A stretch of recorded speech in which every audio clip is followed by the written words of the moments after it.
âmes, c'est Lamé et bienvenue sur le Veilleur des âmes. J'espère que vous allez bien. Aujourd'hui, on se retrouve pour la review d'un oracle. C'est l'oracle des animaux guérisseurs de Verena Wild. Alors, Verena Wild est une artiste peintre qui utilise beaucoup comme médium l'acrylique. Elle est allemande, si je ne m'abuse, ou en tout cas, elle vit là-bas. Et son but dans son art, c'est vraiment de retranscrire vraiment la beauté. En fait, par son art, vraiment d'arriver à se reconnecter à la magie et à la beauté de la nature. C'est vraiment une chose qu'elle a envie de faire. Alors, je recherchais depuis longtemps un oracle sur les animaux totems parce que c'est quelque chose qui me fascine depuis un long moment. Et bon, il y en a plein et à chaque fois j'hésite et à chaque fois j'achète autre chose. Et là, je me suis dit, bon, je vais me mettre un coup à l'étrier et en prendre un. Et j'ai pris celui-ci qui est sorti aux éditions Vega chez Très Daniel. Alors, vous voyez, le coffret, il est très très gros. Tellement gros d'ailleurs que il vous coûtera pas 24,95 € comme certains oracles, mais bien 27 €. Mais vous le verrez, à mon sens, il vaut le coup. Alors, je vais vous lire un petit peu ce qui est noté ici. Les animaux sont nos guides sur notre chemin de guérison. Nous avons tous une connexion spirituelle avec un ou plusieurs animaux totems, voire des animaux qu'on appelle guides ou des animaux pouvoirs. Il y a différentes strates. Messagers du royaume de l'esprit, ils nous rappellent que la nature nous parle et ils nous aident à nous relier à notre cœur. Dans ce magnifique oracle, chaque animal nous délivre sa propre médecine, ainsi que des perles de sagesse et de profonds enseignements.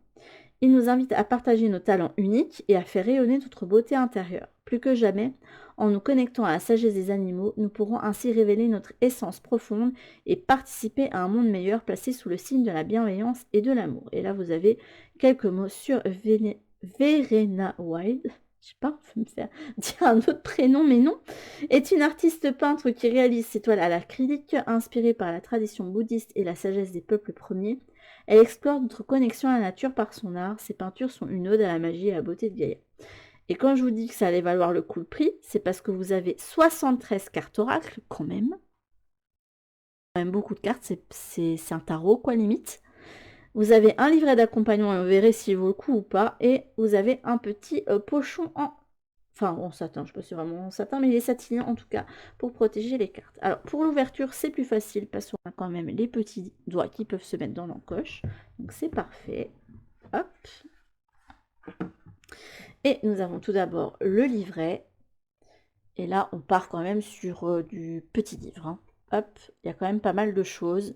Parce que vous le verrez sur les cartes, vous aurez juste le chiffre et le nom de l'animal totem.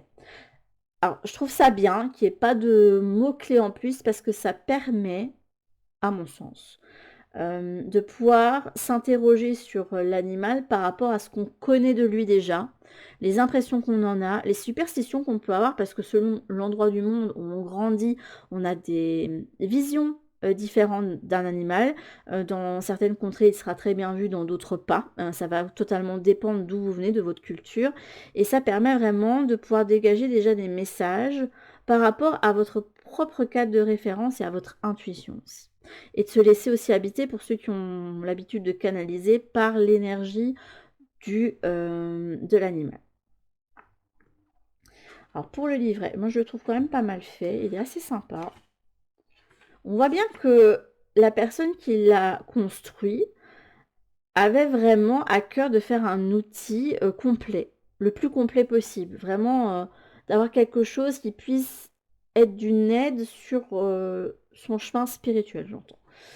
Alors, vous avez l'introduction, qu'est-ce qu'un animal totem, comment utiliser l'oracle, les différents tirages. Alors, je vais vous montrer. Pour les tirages, il n'y en a pas tant que ça, mais bon.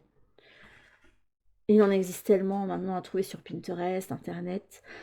Vous avez tiré une carte tous les jours avec les exemples de questions qu'on peut se poser. Que dois-je savoir en ce moment? Où dois-je focaliser mon énergie? Quel enseignement suis-je invité à apprendre? Quel nouveau potentiel suis-je prêt à dérouler? Comment puis-je m'ouvrir à davantage de magie? Quel animal a un message à me donner? Et quel talent il aimerait bien m'instruire? Vous voyez, des choses comme ça. Il y a différentes questions qu'on peut se poser. Et vous avez évidemment les fameux tirages à 3 cartes, que ce soit le passé, présent, futur ou d'autres choses. Hein. Le tout, c'est de contextualiser, c'est ça qui va vous permettre aussi de faire une lecture. Et vous avez le tirage des 4 saisons avec le printemps, l'été, l'automne et l'hiver. Il a l'air assez intéressant celui-ci. Et là, vous avez chacune des cartes dans l'ordre avec l'illustration. Alors, vous verrez, sur les cartes, elles sont encore plus belles, les illustrations, je trouve. Le nom, le mot-clé, la médecine du cerf, les traditions sur le cerf. Et cette carte vous invite à, par exemple, le cerf, développer votre sensibilité, votre réceptivité à vos sens, prendre le temps de vous reposer et de trouver la paix dans le silence, être doux envers vous-même et les autres.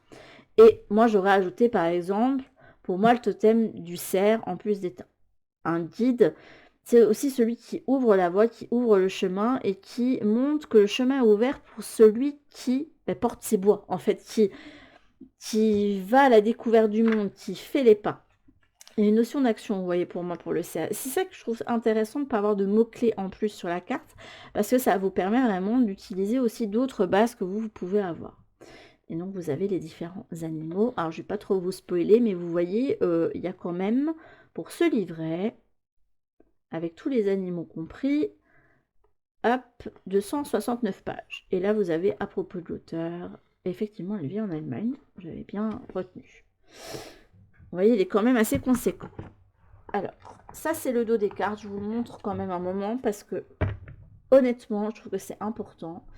Alors, par contre, j'ai juste un petit bémol, mais là, je vais être tatillonne. C'est vraiment pour être tatillonne. Hein. C'est juste la taille des cartes. S'il vous plaît, pensez à faire des cartes qui soient maniables parce que elles sont très grandes. Mais en plus, là, on a un tas très épais. On a quand même beaucoup de cartes.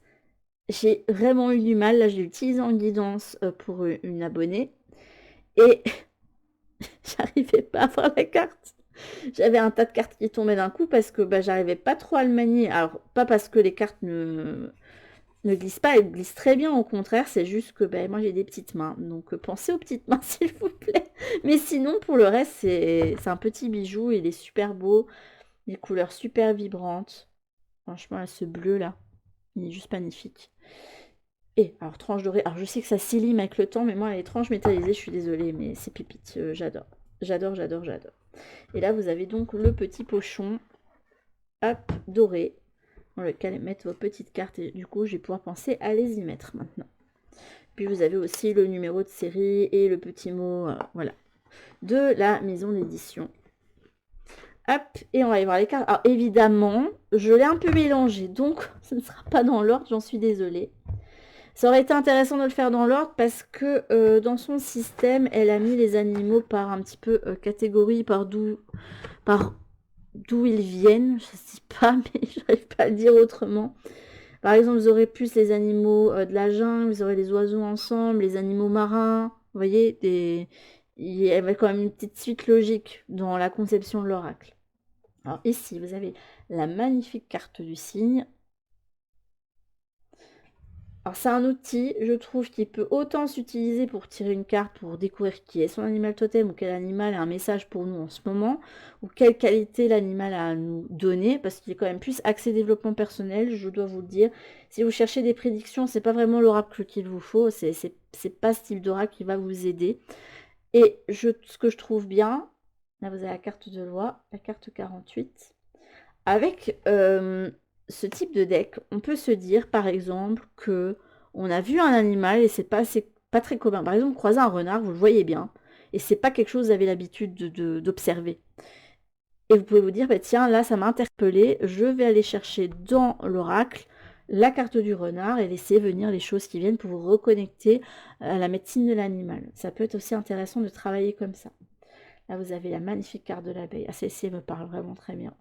Me rappelle mon grand-père. Elle est trop mignonne. Le perroquet.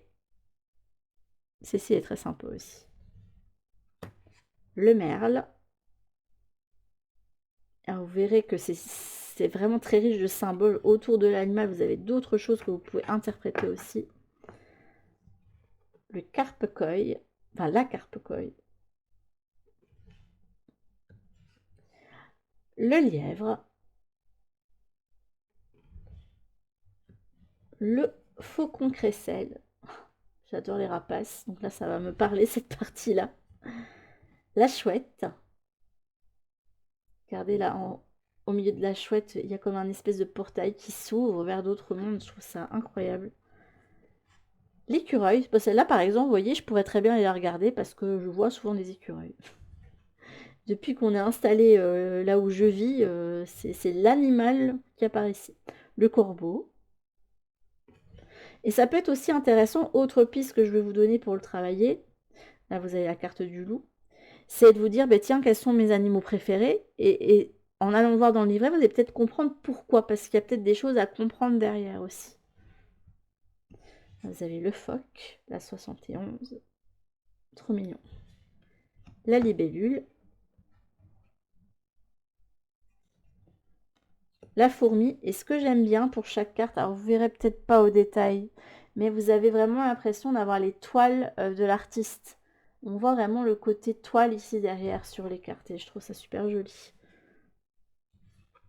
Alors, elles ne le sont pas pour toutes, mais pour certaines, on le voit vraiment bien. Là, vous avez la carte du cerf. Bon, celles-ci, elles sont un petit peu moins mélangées. L'aigle. La menthe religieuse.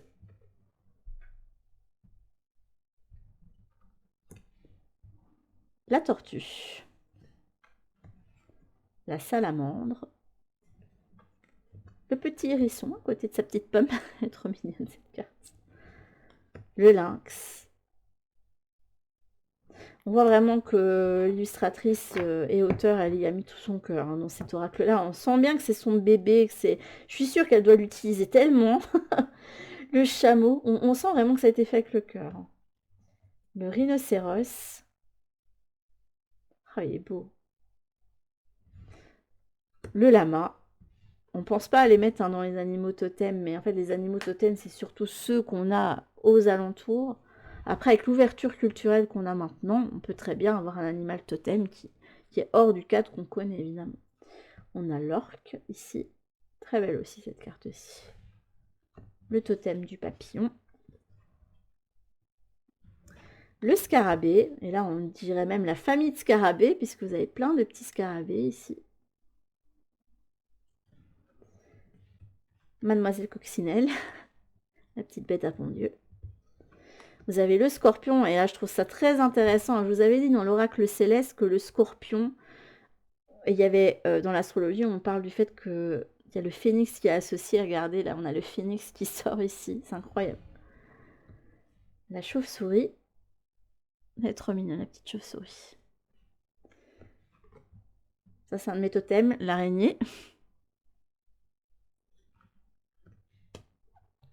Le saumon. La Raimanta. Oh, cette carte elle est trop belle. J'adore les Raimantas, je trouve ça toujours magnifique. La carte du pan. Alors j'ai eu l'impression qu'il y a eu... Des fois ça m'arrive, j'ai l'impression qu'il y a d'autres cartes qui sont collées derrière, mais non. Le koala. Le colibri. Vous voyez quand même une grande variété d'animaux. Hein.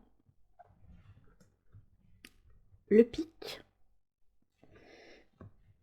La colombe hein, qui nous amène des petites fleurs de paix ici. Oh, la carte du chimpanzé est trop belle. Elle est trop belle celle-ci aussi. Alors vous aviez le papillon, mais vous avez aussi le papillon de nuit. Vous avez l'impression ici qu'il y a une espèce de crâne, une tête de mort qui est peinte. Je trouve ça assez rigolo. Le blaireau. Monsieur le petit panda. Ah, ça c'est sûr qu'on risque pas d'en croiser souvent. Mais si par exemple vous voyez, je sais pas, des images de pandas en allant, je sais pas, sur Facebook ou sur Instagram d'un coup et vous dites, oh c'est bizarre. Eh ben voyez, vous pouvez aller voir le totem du panda. Vous avez la girafe. Le vautour. Ah, le renard, un de mes préférés, celui-ci. La baleine à bosse. Notre ami le dauphin, un de mes animaux préférés quand j'étais petite. Vous avez l'ours.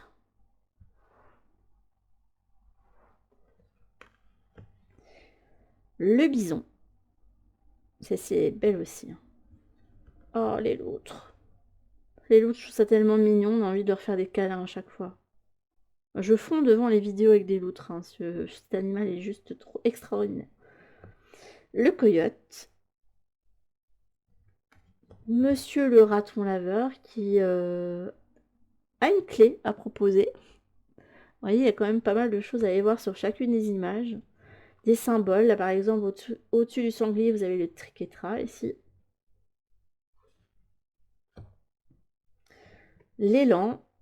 Et vous avez une petite image en plus ici. Monsieur le castor, avec l'aspect de construction ici. La souris. On dirait même les souris ici. Monsieur le puma. Oh, c'est du jaguar. Elle est magnifique aussi celle-là. Le cheval. Monsieur le bélier. Monsieur éléphant. Ça me fait toujours penser à Ganesh quand je vois un éléphant.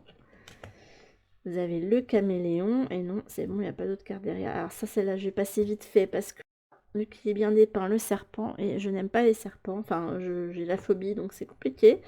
Voilà. Du reste, un petit serpent. Là, vous avez la carte de la grenouille. Il y a aussi une idée de clé ici. Monsieur ou Madame Hippocampe. La méduse, oh, celle-ci est super belle. Hein. La panthère.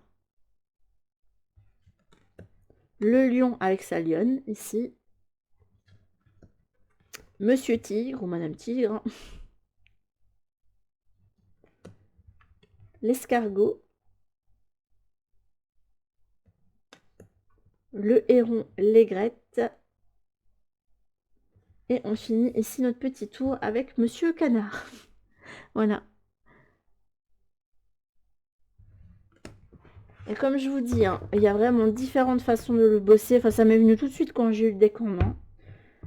Je me suis dit pourquoi à chaque fois se limiter au fait de juste tirer une carte. Pourquoi ne pas l'utiliser en complément de, je sais pas, d'un signe qu'on reçoit ou d'un animal qu'on voit sur le chemin qu'on n'a pas l'habitude de voir. Et par exemple, je vous donne des exemples aussi de decks qui iraient avec. Bah, par exemple, on peut imaginer tirer une carte ici, prendre juste un petit message des animaux pouvoir. C'est un petit deck que j'ai pris avec celui-ci. J'avais pas encore le petit oracle des animaux pouvoir, c'est ceux de Claire Duval et illustré par Célia Mélesville.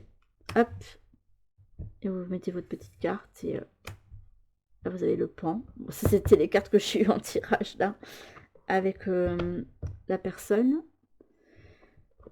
Et un autre oracle, j'ai réfléchi qui pourrait aller avec, évidemment j'ai mis mon deck par-dessus, c'est celui-ci.